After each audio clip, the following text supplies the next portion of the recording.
sa Marawi City.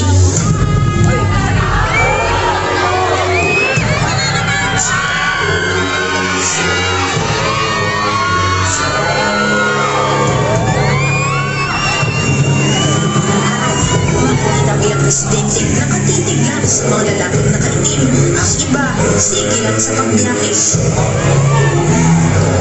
I am ordering you to crash. Walang stop.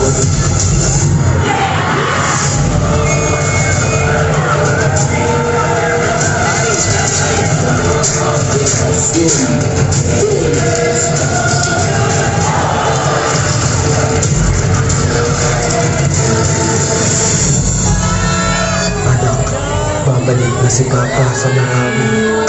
Umilis kita. Papa. Bakit mo mga residente? Matandang electric to pinagtok na mga nakakarang lalaki ng dito lang ang Marawi. Ito ang mga kwento sa loob ng Marawi. Marahil ang pinakamatagal na gera sa Pilipinas saksaysayan sa loob ng isang lungsod.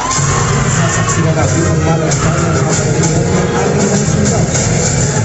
Mga terorista na hanggang at umabang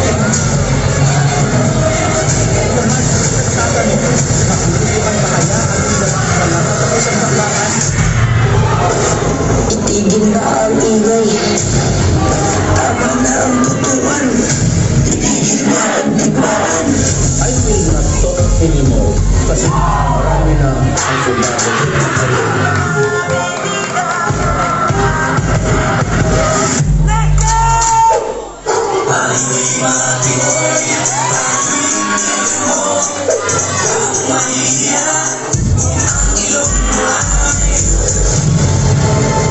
Kung may isang bagay na napatunayan ng gera sa Marawi, ito ay ang pagtulungan ng mga ng reliyon.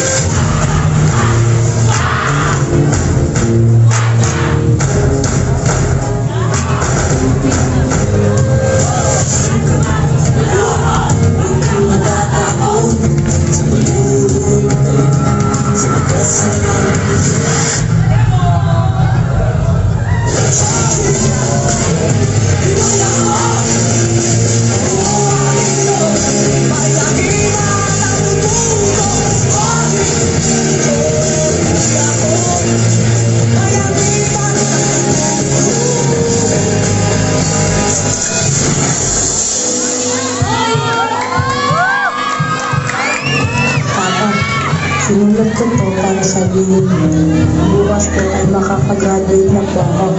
Pero po ang magsabi ng medalya ko hihintayin ko po kayo. Nagmamahal, anak.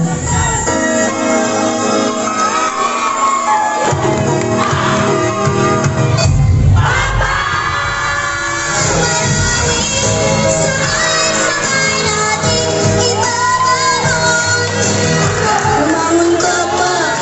Sabi mo maglalaro pa tayo. Sabi mo uuwi ka. Gumising ka na dyan pa. Papa. Sisikat ang araw sa isang bagong ngayon.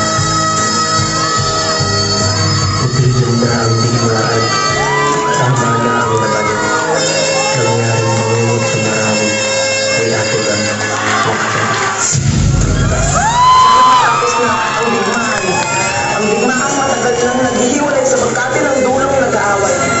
Dahil kahit anong gawin mo, nadelili ka man o sundalo, kapwa Pilipino pa rin ang kalaban mo.